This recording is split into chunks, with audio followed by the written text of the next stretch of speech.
How to use phone as webcam for Windows 11 PC and laptop.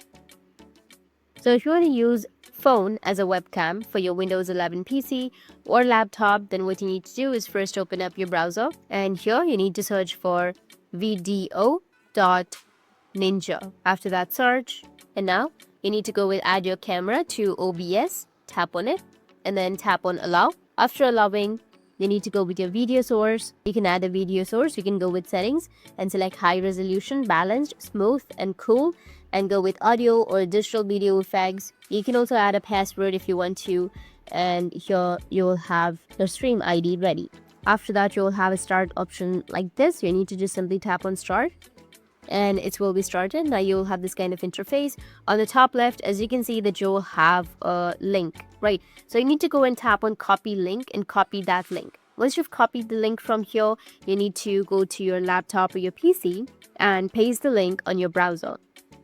Once you've navigated to that link, you'll be able to see your face or your screen on your laptop or your PC. The next thing you need to do is open up your OBS and then add a browser source.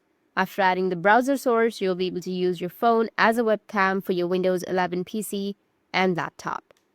That's it, and if you have any questions, feel free to comment below. Thanks for watching.